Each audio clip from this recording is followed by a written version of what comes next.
Welcome to Modern Learning on the Air, the InSync training podcast, in conversation with some of the top leaders and thinkers in the modern virtual learning space. We'll learn about the latest virtual classroom techniques, creative training initiatives, and virtual training best practices that will engage and empower your teams, colleagues, and learners. Enjoy the show.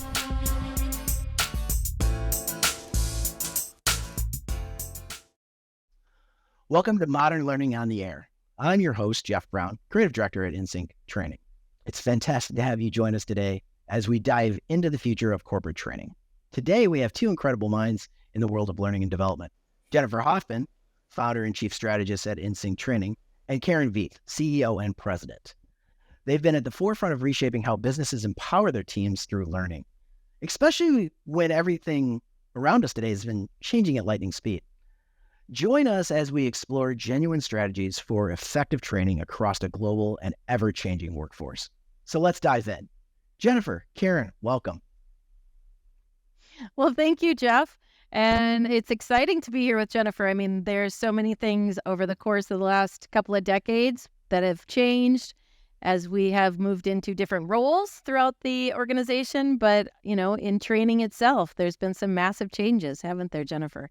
How are you, Jennifer, up there in Maine? How's the weather? The weather it's pouring rain, but we're, going into spring. So that's to be expected. How's it in Wisconsin? Same. It's a little bit gloomy today, but, the weather's been really strange. We've had some 60s, some 50s, some 40s, and I think we're expected to get some 30s again. It's just major change over the spring. We never see anything consistent. And I think that's very appropriate for our conversation today because we're focusing on change and the role that training has in enabling a change across the enterprise. Yeah, it's so true. I mean, when we think about the last, couple of decades of training, I mean, there's been so many different massive changes within the training industry. And you've been there since the beginning, right? So what are some of these different changes that we've gone through? I mean, I know everybody knows what happened, a couple of years ago with the pandemic, but we've been going through some massive changes with training over the course of the last several years. Jennifer, would you kind of walk us through what that looks like? Because I know you've been there since the beginning. Yeah, it's interesting. I've been here since the beginning of virtual training, not training all the time here, Karen. Clear. Truth. We started InSync in 2000. It was really small. Virtual training, the virtual classroom was really, really new. It was coming out of the .com boom where everybody was buying technology to do everything, but nobody knew what to do with it. And eventually they were going to implement the virtual classroom because they could see that there were advantages. There were economic advantages. We didn't have to fly people places. We didn't have to set up classrooms, and we could get training out quicker. But that's a big change. We've been learning in classrooms all of our lives for thousands of years, and now we want to go virtual. So people were resistant to that change. The first big uptick, the first big adoption period for virtual training was after a disaster. It was the 9/11 attacks in the United States, where people were limited in their flying. There was an economic impact of the 9/11 attacks where people didn't have the budget to fly. And we needed to figure out how to get information out and get training out in a different way. So people said, we already purchased all of these virtual classroom licenses. We might as well start to use them. Well, people observed the change. People adapted. There was an uptick, not 100%. Again, people still wanted to use the virtual classroom more. And then what happened was the 2007 recession. We ran out of money again. How are we going to train people? So organizations that weren't early adopters started using virtual classes more and more from the economic perspective. And of course, we all know what happened on March 13th, 2020. Life was normal. And then the next week, the pandemic hit, and suddenly we were putting people online for 4-day programs that might go 8 or 10 or 12 hours a day. And that was a major, major change that kind of created the new era. Now, people were really, really, I think, adaptable. We were all frightened, I think, and we all wanted to do what we could to contribute. People were very willing to spend 8 hours a day learning and teaching online multiple days a week. But now we're beyond that. Everybody's kind of exhausted. You've heard the term Zoom fatigue. It's just learning fatigue in general. All of those changes have really encouraged us to use these technologies to train people more and more. And we've seen success stories. We've seen that they can actually work. So now I don't like to use the word new normal because obviously these examples in and of themselves, they just tell us, well, we don't know what normal is going to be in 2 weeks or a year or 5 years. So technology has become that tool, and the virtual classroom is now part of our learning strategy. Mm-hmm. It's funny. A couple of things that hit me when you were talking is the longevity of virtual training. It's been around for a very long time, but if you think about it, it's like virtual was occasional as it started, right? And then the pandemic hit, and it was such a global impact and such a massive change that everyone had to embrace it no matter what. Before that, it was I think this is a good idea, and I think we should try this. And, if you asked us 10 years ago, we were like, yes, we're going to beg people to listen to how impactful virtual training can be. But then when the shift happened globally and the massive change happened with the pandemic, it became a virtual first scenario. And not just with organizations. It was vital that organizations, once they shut down, had to figure out how to do business again. But it's actually turned into more than that. So first we shut down. We have to figure out how to do business. We go to virtual. We become very popular, right? People are like, yes, I want to learn about virtual. And then the employees started to kind of sink their heels in the sand and say, I don't know, I kind of like this. This is kind of nice to be able to work from a remote office. And then organizations started another change movement of, I think we want to come back to the office. And those employees are like, I don't really want to go back to the office. So that virtual first mindset that happened because of a massive change in the way that we work happened again maybe about a year and a half ago when organizations started to adopt hybrid learning and the hybrid workforce. Now, when you say virtual first, I want to build on that a minute, Karen, because virtual first, what organizations are saying is we've proven that virtual can work. We've proven that there is a cost savings involved with it because we're not building classrooms and we're not sending people on airplanes and we're not impacting people's personal lives as much. And we can get a 2-hour training out where it used to be we wouldn't bother with a 2-hour training because it wasn't worth pulling people together for it. So organizations have seen that this will work, and now they're saying, prove to me why this needs to be face-to-face. And there's some content we're going to need to do face-to-face. Face-to-face sales training, we probably should have a more authentic face-to-face environment which to train. But the opening argument in many organizations is we're going to go virtual and hybrid first. And that's really the major change right now. Mm-hmm. No, I agree with you with that. Where I was headed with the employees kind of driving this force a little bit on their side as well is that organizations have adopted this virtual first mindset. Prove to me why we need to be in person. But it's also the idea of prove to me kind of why I need to attend this training in person or not. Now, when we think about the hybrid workforce, that's a whole nother shift in itself, right? Is being able to provide training as a pivotal role in this successful adoption of the hybrid work model. We have to make sure that all of these employees who are demanding, right, to be in this remote office, and these organizations who are demanding that virtual is the way that we do business, we need to make sure that we are equipping our employees with the necessary skills to operate, effective work environments, effective training environments, so that we can start to really help these organizations be consistent across their training that they're offering to their global organizations. So Jennifer, when you think about consistency, so we've got all these changes And you and I have been through a lot of these changes with organizations, but how do we help organizations ensure that the role of training stays consistent when we're moving through these global changes? I actually think the technology is enabling us to do that better now.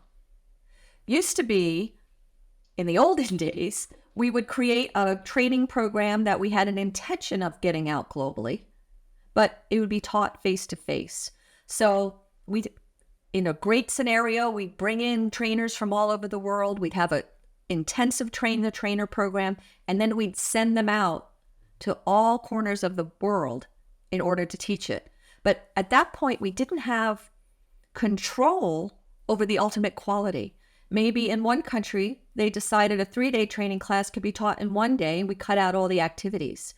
Maybe in another organization or another office, a manager would deliver the training instead of a professional trainer. So the quality might not be where we need it to be. Or maybe it wouldn't get taught at all because in that particular office, they didn't see it as a priority.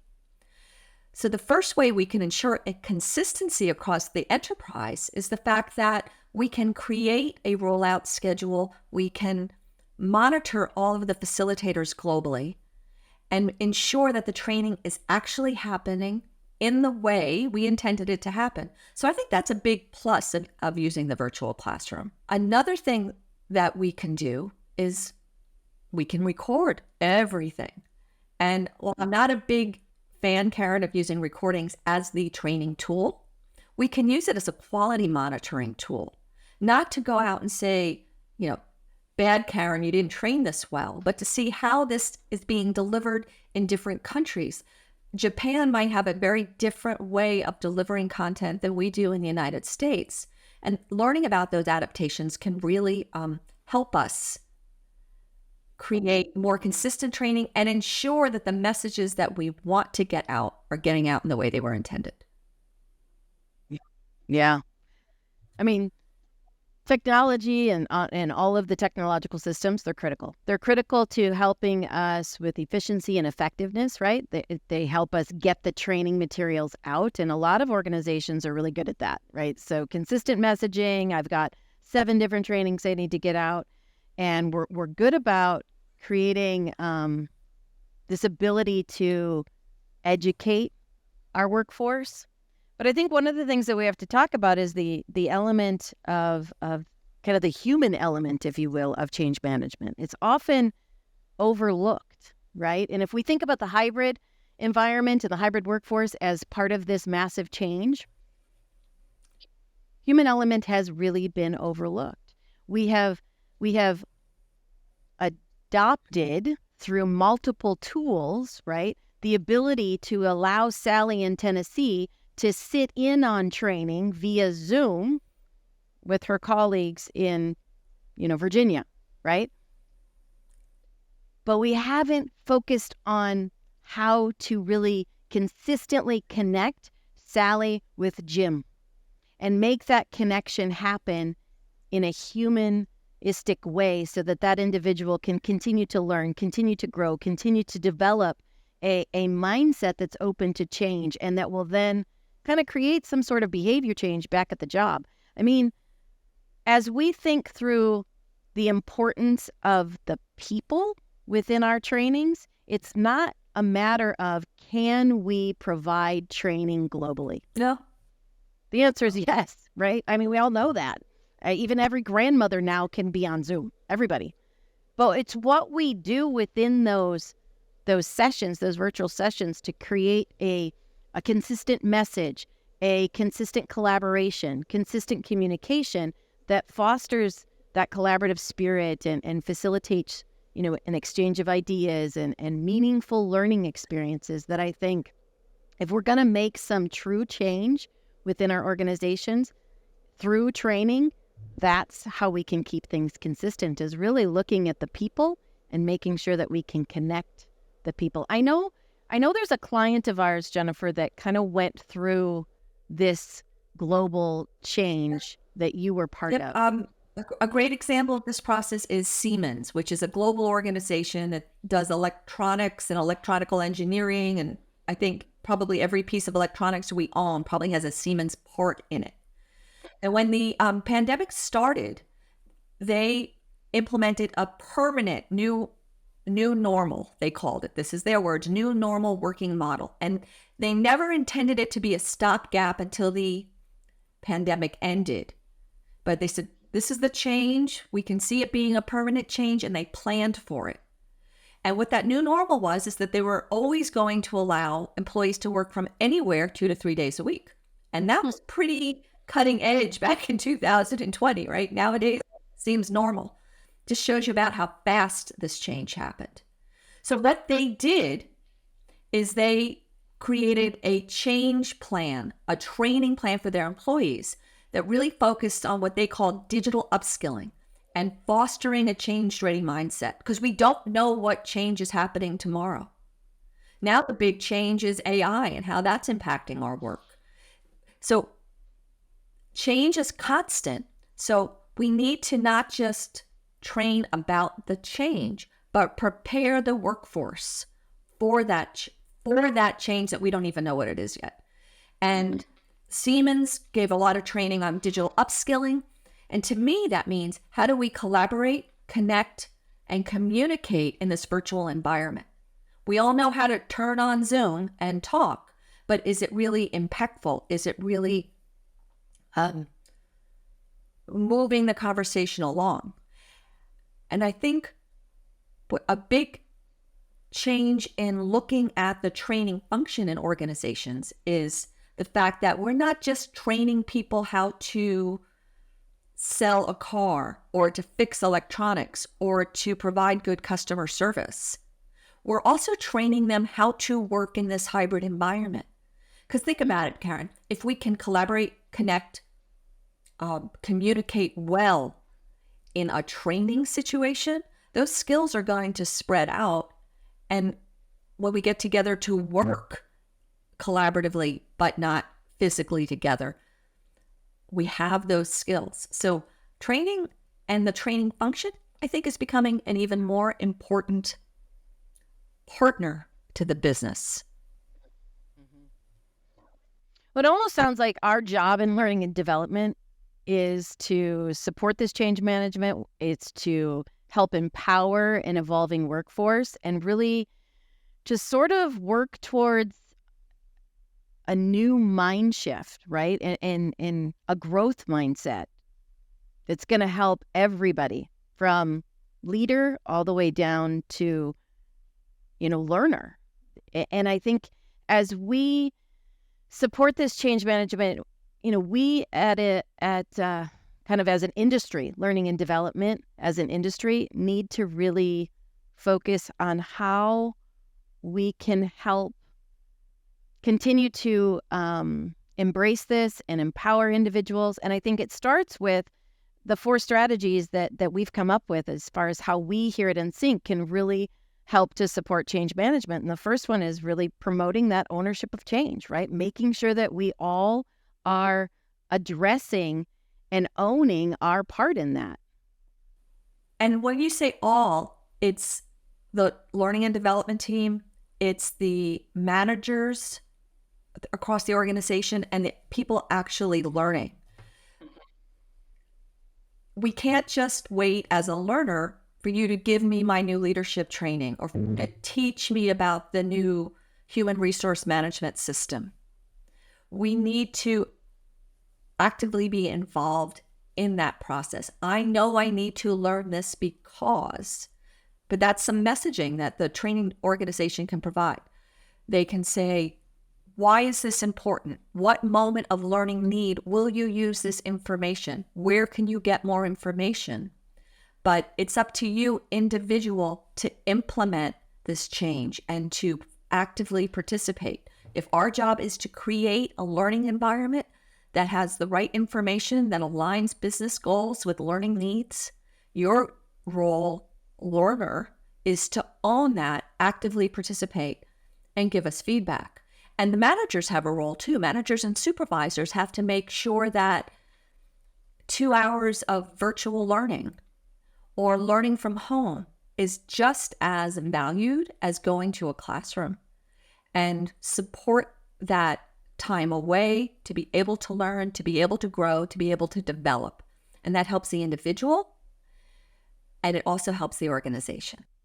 Well, it tailors everything, right, to the training programs, the training communications. It really caters to the unique needs of each individual, but also each individual business goal. And I think alignment is something you hit on, Jennifer, where as we think about this ownership of change, and each level of us within the organization has that ownership, I think we have to figure out, how do we each align this ownership that we have in learning? How do we align that to the change that needs to happen back on the job? How do we align that change back on the job in my own cubicle to my manager's expectations of the department, to his manager's or her manager's expectation of the business goal? Everything needs to align in this change in order for us to really make a global impact. And it starts with training, but we have to understand what the training is needed for. So we have to do some sort of needs analysis, if you will, and to figure out then not only to train the individuals, but to help reinforce those change messages so that the individual getting trained understands how that is going to impact their day-to-day job. Because if they don't understand how it's going to impact their day-to-day job, they're not necessarily going to see the importance. And that then will, kind of roll up into, am I actually meeting my business goals as a leader? And training doesn't end when we issue the digital badge, right? It's not an event anymore. It's a journey. It's a process. So we don't teach for 2 hours or 2 days or 2 weeks and then say, okay, this is over. But we keep finding ways, like you said, to reinforce these messages, whether through some kind of learning community or maybe manager training so they can reinforce what you've learned. But we can't end an initiative when the digital badge is issued. No. It's almost like a circular process if you really think about it. I mean, we've got this initiative, this goal at the top, that kind of I have identified a need, and then we go through the training. And what happens a lot of times, right, is we get the training out, we check a box and we're like, yes, we did it.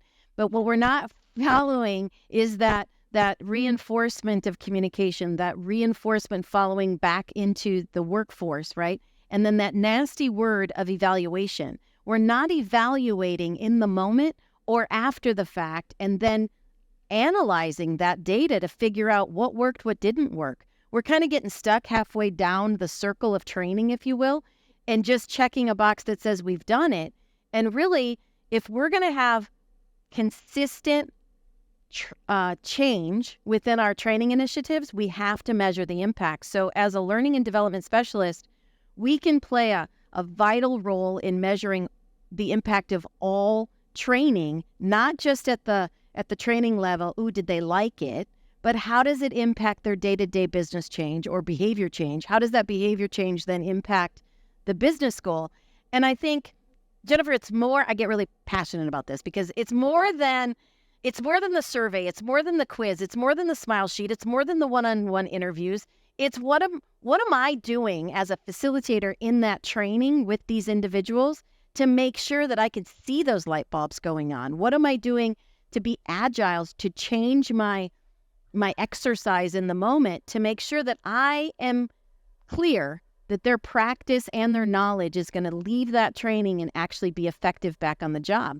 And then step back and take a look at the big picture of that data, and really look at what did the training initiative do? What did the global aspect of this critical mission topic have on, the business outcome? Are we reaching our goals? And if we're not, I mean, it takes me back to a company initiative that I worked with. Gosh, I bet it's over 15 years ago.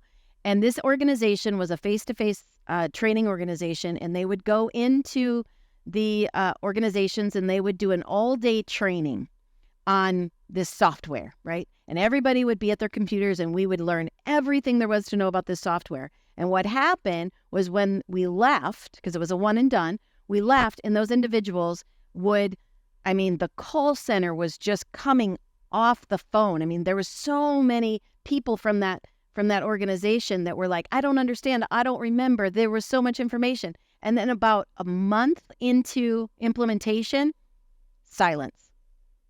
And then we went back in 6 months to see, what was happening and how they were utilizing the software. Nobody was using it. Guess why?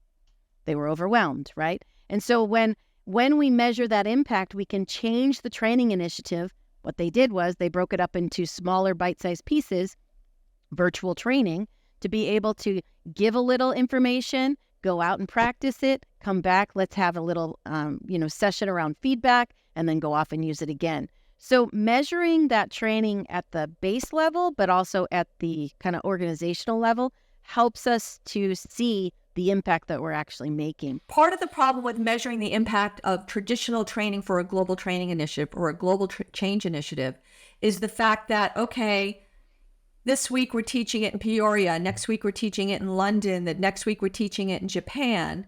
And if it doesn't work in Japan, it's already almost too late to fix it because now it's being taught in Paris, right?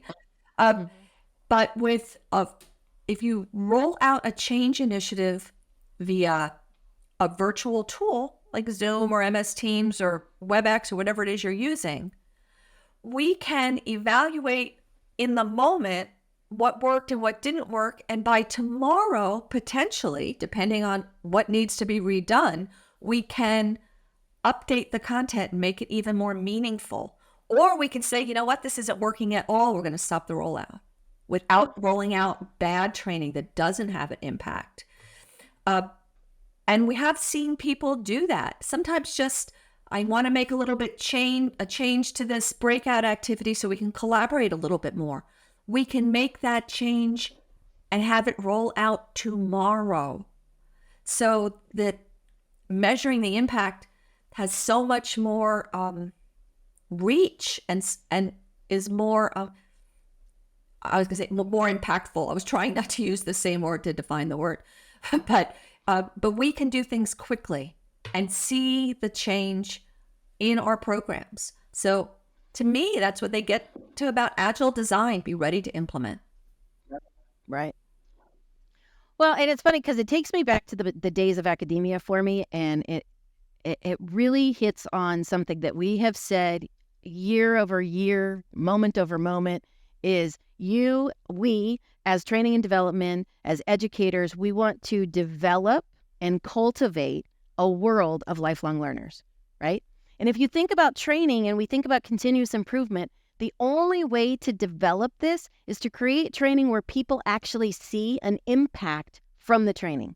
And so if we're able to be agile, if we're able to jump in and evaluate a piece of training and change it the next day so that we can show that end user we're listening and this is how it can impact you and maybe make you more efficient, maybe make you more effective, we're going to start to see a shift in our employees' desire for training, because they're going to want to start to think, ooh, how can I learn X in order to, do my job better? And I think if we can start to cultivate a change-ready mindset within our employees all the way up through, high-level management, I think we're going to start to see a fundamental change, and that's going to, really help us with a successful training initiative. We don't need to, I always kind of say, change is hard, you go first, right? Because change is hard, but it is. But we're resilient people, and I think our civilization has proven its resiliency over the last couple of years. We don't need to resist or be scared of change. We need to have the tools in place to navigate that change and maybe use it to grow even more. And training nowadays is much more than an order taker. I need 30 people trained in Excel in May. But we've got a role to play, that we're not just teaching Excel or we're not just teaching leadership, but we're teaching people how to exist and how to be effective and how to contribute in today's workforce. Leverage that change so people can grow. It's more than a tool just for developing skills. And I think that this new globalization, the hybrid workforce, and whatever change is coming down the pike next, we can manage it if we're strategic and we don't just train for the problem, but train for the future. Yeah, it's a transformative process that focuses on people, that helps them to upskill and reskill so that we can continue this cycle of meeting the need of the business, of the individual, and handle change as it comes. Absolutely. Thank you for tuning into Modern Learning on the Air. For all your training and services needs, visit us at insynctraining.com. And don't forget to sign up for our monthly webinars, where we cover key topics and trends in the learning and development space. Until next time, keep learning and keep growing.